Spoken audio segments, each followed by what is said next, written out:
Ranger fans, welcome to the latest edition of the Rink Rap podcast presented by Forever Blueshirts.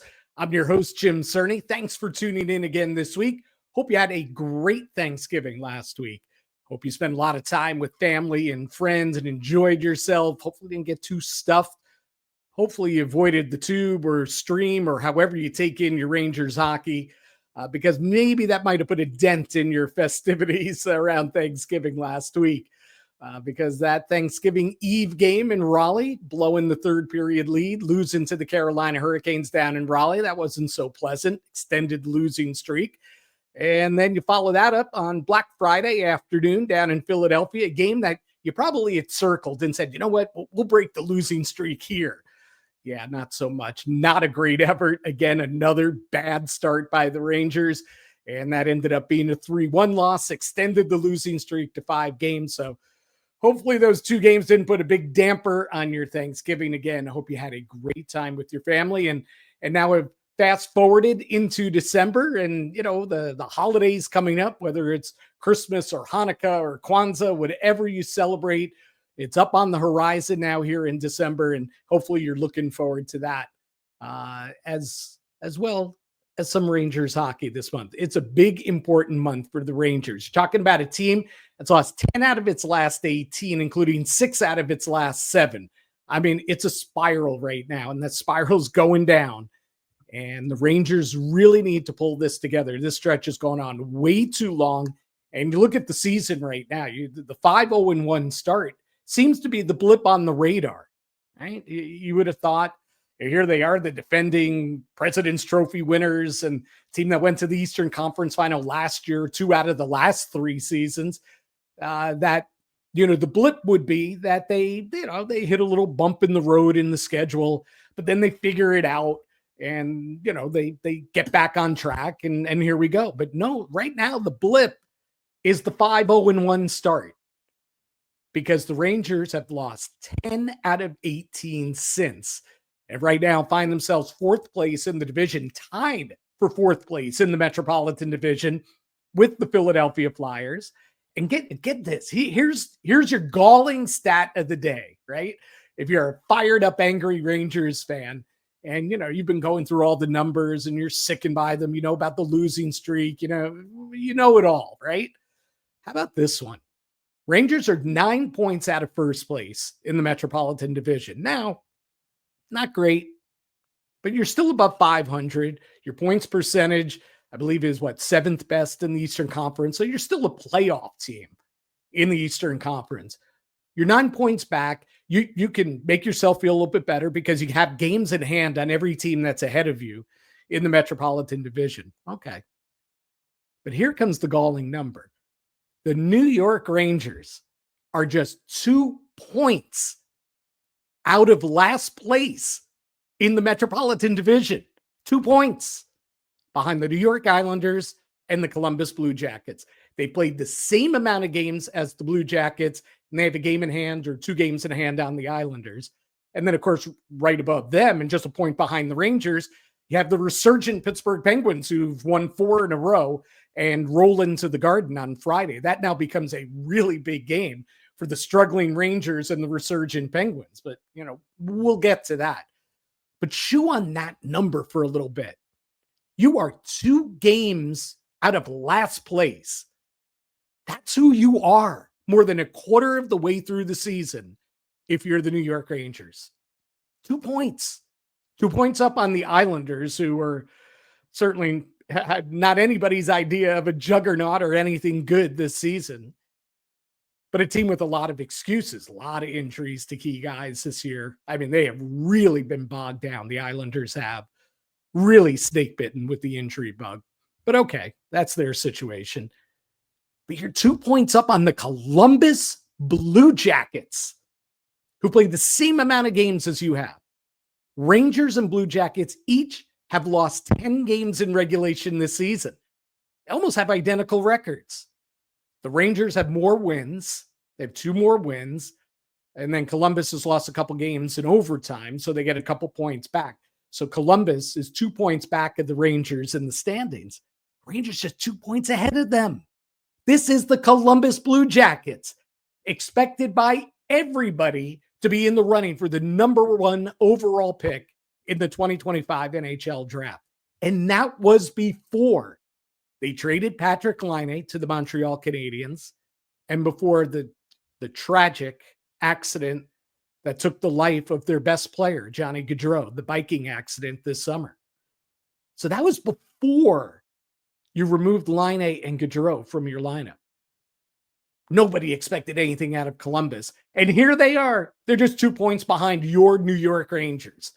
So there's your number to chew on for the day if you want to put things in perspective. So here we are. It's a new week. Rangers ended the losing streak on Saturday. Wasn't pretty. It was a better start, much better start than they've had recently, right? In most games during this losing streak and even before the losing streak has been a big problem. The Rangers not starting on time. Well, they started on time against Montreal, showed some fight, literally and figuratively. There was some emotion to that game. The compete level was good. But at the end of the day, like that game ended. Rangers win it on Kaapo Kakko's late goal. 4-3. They win it. Kakko scores with 24 seconds left in regulation. It's an uplifting win. Plus, you ended the losing skid. Of course you're going to feel good about it if you're the New York Rangers. And you should. And if you're a fan of the Rangers, hey, man, you've gone through enough drudgery here. The losing streak's over. And it's an uplifting win, the way they did it. Kakko in, the final minute winning it. But boy, oh boy, if you watch that game closely, you didn't feel great about the win, right? Even Peter Laviolette said afterwards, hey, listen, sometimes to just get out of a losing streak, what do you got to do? You just do whatever it takes to win a game. And even if it looks terrible, at least it's 2 points. And now you take the next step after that. And then you start climbing the ladder. Okay, we got ourselves a win. Come on, boys. Let's get back at it. Let's start stringing some wins together. But when you looked at that game, man, they were not good 5-on-5. And you know what? And I wrote this in a couple stories. I used this line a couple times. That Montreal Canadian team, that is the 30th overall team in the NHL standings. This is not the dynasty of 1970s in Montreal, right? This is a young team, good life, a little bit of offense there, good speed. They gave the Rangers fits 5-on-5. Rangers won that game with 3 power play goals, some really good goaltending, and they escaped blowing a 2-goal lead in the third period. They were up 3-1. That game was 3-3. Kakko wins it late. But okay. I didn't feel good about that win, and I really had reservations heading into the Devil game on Monday because I didn't like how the Rangers looked on Saturday. But you're buying a little bit into the words of Peter Laviolette, right? Then Monday comes along at the Garden, and 87 seconds into the game, you're down 1-0. Why? Oh, here's a shock. Well, you gave up a goal in the first minute plus. Real big surprise, right? But it's how you gave it up. Panarin and Lafreniere get caught deep, and Jesper Bratt is allowed to just fly through the neutral zone untouched, and all of a sudden you got a 2-on-1. And it's another rush goal. It's another odd man goal, but it's a savable goal too. And we get to that point. Probably early in the season, Igor Shesterkin squares up, gets a clean look at that shot, and makes that save. That's what Igor does at the top of his game, top of his powers, right? The height of his powers. Didn't happen. And it hasn't happened quite a bit for him recently because compounding all the defensive miscues. And again, I pointed out Panarin and Lafreniere are caught there. Schneider was in deep. Miller's the only defenseman back on that Bratt goal. We're just talking about one example. Man, we could spend all afternoon talking about the examples of odd man rushes and the Ranger defensive miscues and not winning battles and one and dones in the offensive zone. We're just talking about one example here, but it's emblematic of everything. It's the team defensive breakdown, and then it's Igor not making the big save. And I know we ask a lot of the goalies, especially now with the team. You're trying to yank them out of the muck and get them back on the winning track. They rely so heavily on Igor Shesterkin and Jonathan Quick. And you know what? I think it's taken its mental toll on Igor. I really do. I think he's lost a bit of his game during this stretch. I mean, certainly the numbers bear it out. You know, he was hung out to dry so often early this season, and Jonathan Quick too. And they bailed out the Rangers, so many times, bailed them out, winning games that they shouldn't have won. Even part of this, 8-10-0 stretch, there are games in there they shouldn't have won that they won because of Igor and Quick. But now Igor's come back down to earth, and I think he's fighting it. He's not feeling, at the heights of his powers, as I called it before, especially with his confidence. And that Brat goal really stood out to me. Again, the breakdowns are on the forwards and the defensemen in front of Shesterkin. I don't think he's got confidence in them. And I think now he's got a little bit less confidence in himself. He doesn't make that save. Boom. Puck's in the back of the net. Devils are up 1-0. They don't do too much after that, right? But all of a sudden, it's 2-0 because Rangers are back after a Cooley giveaway. They got back defensively at the 7-minute mark or so of that first period. Shot is blocked. Dawson Mercer picks up the puck, goes against the grain with the shot, and typically that is a shot that Igor stops. He doesn't. It slips under his right pad into the back of the net. Now here we go. It's 2-0. The Rangers have dug themselves a hole again, and they never get out of it. In fact, should have been 4-5-0 before that period was done. Should have been. Jack Hughes breakaway. Igor did make the save. Jesper Bratt, shorthanded breakaway, shoots it over the net. The breakdowns are mind-numbing. Mind-numbing. And eventually the Devils go up 4-0. Rangers get a power play goal from Kreider, but then Devils answer right back. Jack Hughes is second in the game at 5-1. And there you go. But here's what gets me about this. So we talked about Igor. He's part of the problem now. He's a concern, right? He was an answer to your problems so often earlier in the season and certainly throughout the playoffs last year. But now he's part of the problem and a concern. So, okay, we touched on that. You know what drove me nuts, though, about this game? Postgame. Happens afterwards. Listening to Adam Fox, talk with the media, answer questions. He's really upbeat. Boy, we played a good third period. That's something to build on. We took it to them. Our structure was good. That's the way we need to play. Man, it's 5-1, Adam. 5-1. And now you're finding your game. Now I get it. Athletes, you try and build on positive. You try and find positives in, every last little, under every rock or whatever. You try and find a positive, especially when things aren't going well. I don't know about you. Those quotes didn't sit great with me. This is what you're focusing on. This is your reality, Adam Fox, is that, boy, we played a good third period. And here, give credit to Chris Kreider here. Kreider was asked about Fox's comments. Do you agree? And Kreider said two things. He said, one, I did think our structure was better in this game than it was in previous games. Even the win against Montreal, the loss to Philadelphia, yada, yada, going backwards. He said, I thought our structure was better. And I would argue that for the most part, he's probably right. But to Kreider's credit, he took it to the next step. And he said, well, and I'm paraphrasing here, basically, it's a lot easier to get to your game when you're losing 5-1 in the third period and the opponent is just backing up, playing defensive style. You send it in. Once they get the puck, they just want to chip it out. They're not looking to rush the other way. They're playing a defensive game. Rangers outshot the Devils 9-3 in that third period. Well, there's a reason for it. They were losing 5-1. If it was such a great period, how come the Rangers didn't have double the amount of those shots? How come they weren't, just putting the Devils on the back of their heels and taking the game to them, as, Adam Fox kind of alluded to? They didn't. The Devils were content with the situation. Rangers took what they could give them, and yeah, they outshot them. The Rangers were the better team in the third period. The metrics were better.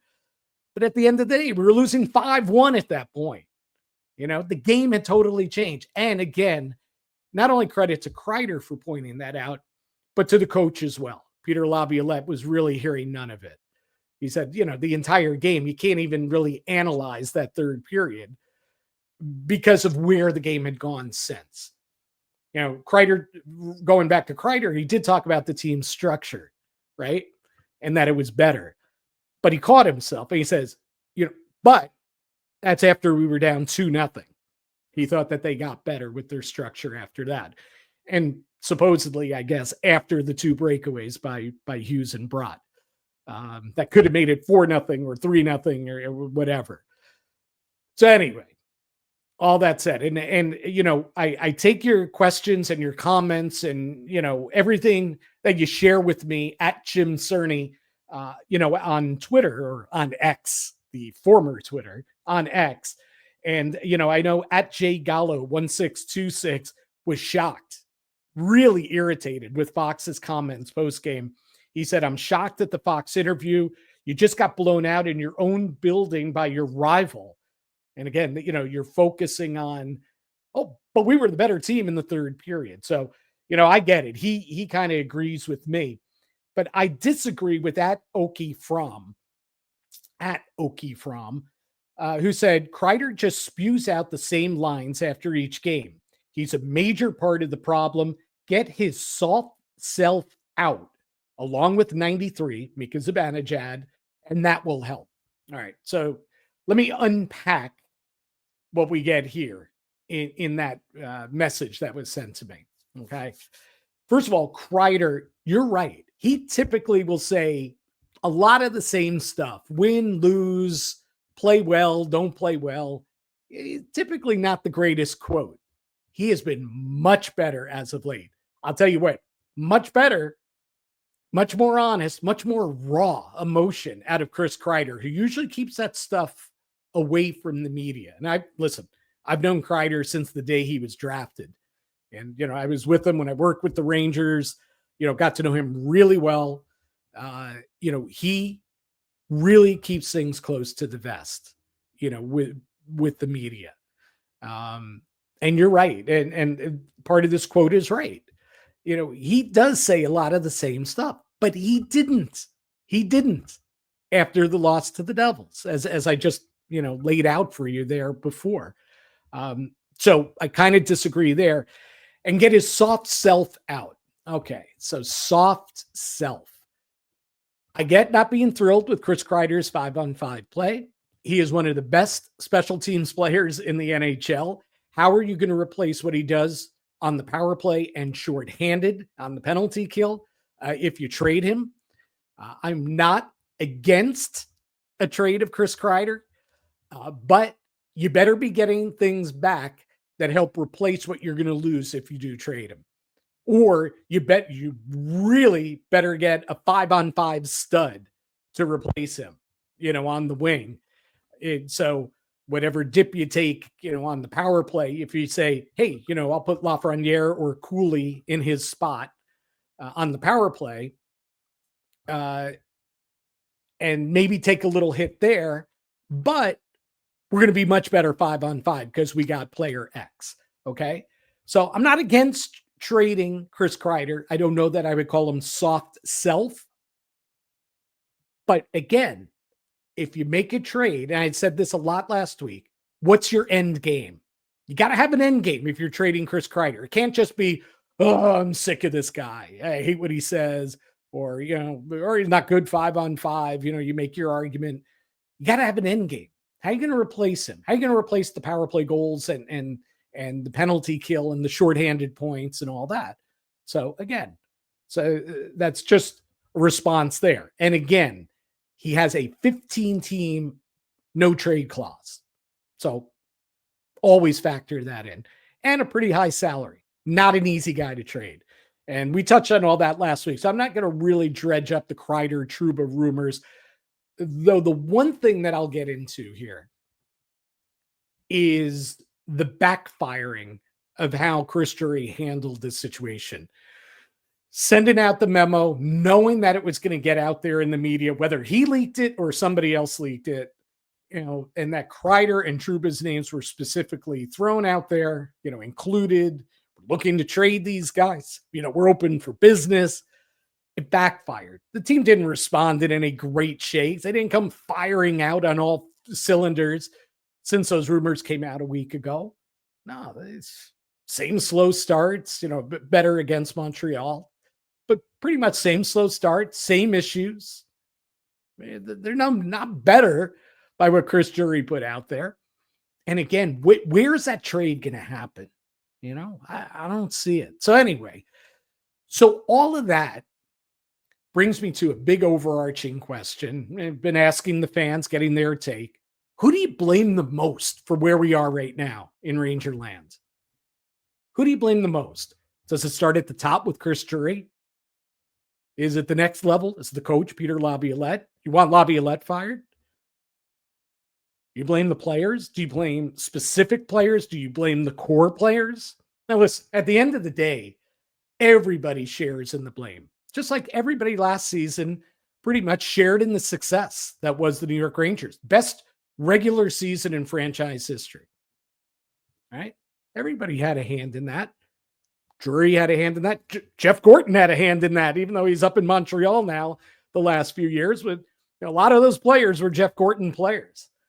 But yeah, listen, Drury, certainly had a big hand in that. Peter Laviolette, his first year as coach, couldn't have gone much better short of winning the Stanley Cup. Players, how many guys had career seasons last year, right? With the Rangers, just on one line, Panarin, Trocheck, and Lafreniere, but beyond them. So yeah, now it's the reverse. Right now, quarter of the way, a little bit more quarter of the way through the season, people have to share in the blame. So who do you blame the most? So the feedback I'm getting here on Twitter, or X, most of the blame is landing at the GM's feet. Chris Drury, wasn't proactive enough to maybe tweak the roster in the offseason. Again, we need to acknowledge that they're up against the salary cap. Really difficult to make a big move. He did try and move Trouba, which would have freed up money, which might have put them in the running for, one of the top wings that was available, in free agency. They really were a non-player in free agency because they didn't have the salary cap room. So that's a little bit of an out for Chris Drury, but I get the argument that, he didn't address shaking up this team a little bit. You saw what Florida did to them, and a lot of what Florida did to them, you're seeing here in the regular season now. Rangers losing defensive battles, not sustaining pressure in the offensive zone, on their heels. Other teams are dictating play against them, right? Maybe not exactly how the Panthers did it to them, but the overarching problems that they had in the Eastern Conference Final last year have carried over into the regular season. And you can argue that the GM, it's his job to address those things before they snowball like they've snowballed here. So there's him. Then there's the coach. I felt that it would be difficult to replicate last year, the buy-in that the Rangers gave Peter Laviolette last year. So I knew his job was going to be even more difficult this year. I did not know that it would be as difficult as it's been 24 games into the season. To his credit, I think he's done what he could do. He showed faith in his players, guys that won a lot of games last year, earned a lot of points, had big seasons. He showed faith in them, which I think a good coach does, especially with a good team. This should be a good team. So he didn't panic. But as this has gone on, to his credit, he's played with the lines. He's changed lineup combinations. He's changed the defense pairs. He's bounced things around. That's going outside his comfort zone. Peter Laviolette was at his most comfortable last year when pretty much from November on, he knew his lineup. He knew who was playing with whom. They were playing well together. And hey, boys, let's just roll with it. That hasn't been the case this year. And he's reacted to that. And I think he deserves credit for it. Now, it looks like he's going back to the original line combinations, Kreider, Zibanejad, Smith, Panarin, Trocheck, Lafreniere, that excellent third line, especially now that everybody's healthy again. Kreider's back in the lineup. Heedle's back in the lineup. So it looks like from what we've seen in practice recently, the past 2 days, that's going to be the case moving forward. So, okay. But he tried to tweak things. So I give him some credit there. But of course, he shares in the blame here too, especially when a team doesn't seem ready to play over and over and over again. Coach has to take some blame for that. Now, and this is a little side thing, I give credit to you fans because I don't hear a lot of people saying that the coach should be fired. Maybe I'm just hanging out in the wrong places or people aren't, telling me that that's the way they feel. But I'm hearing the opposite. People are kind of quiet about the coach. They're less angry about him than they are about the players, especially the core guys like Mika Zibanejad, Jacob Trouba, Ryan Lindgren, Keandre Miller, a whole bunch of these core guys, Chris Kreider to an extent, Alexis Lafreniere since he signed his contract, though fewer people are upset with him, but hey, his play's dipped since that contract was signed too. So, okay. But I give credit to the fans. They're not looking to scapegoat Peter Laviolette here. Unless I'm wrong. And again, hit me up at Jim Cerny on X. Let me know how you feel about the coach. Should he be fired? I don't think so. Right? I don't think that's the answer here. I don't think that all of a sudden overnight he became a bad coach. Maybe the guys are tuned out a little bit to him. Maybe the buy-in isn't as great as it was last year. I get that. But I think the coach is still a good coach. All right. And who's out there right now anyway? Yeah, who is it you would want? Jim Montgomery was out there for 4 days? Got fired and immediately hired in St. Louis, and they've taken off. But really, who's out there? I know that there's a lot of love for Mike Sullivan, but he's still employed by the Penguins, right? I don't see the Penguins cutting him loose anytime soon, no matter their struggles. Anyway, so credit to you Ranger fans for that. A lot of dislike for the core though, and listen. It's tough to break up this core, especially when you got guys like Zibanejad, Trocheck, and Panarin that have no move clause, and Trouba and Kreider have 15-team no trade clauses. Really, you're limited in the moves that you can make right now if you're Chris Drury. So, this is your Ranger group. And moving forward this month, it's going to get busy soon. Starting Friday, you got 4 games in 6 days. You've got 6 games in 10 days. 4 of the next 5 are at the Garden. You got some winnable games coming up, right? And I know I shouldn't say that because look at the struggles they've had against the Flyers and the Buffalo Sabres and teams that they should be beating. But they've got the Penguins, who've won 4 in a row, but still have not been great this year.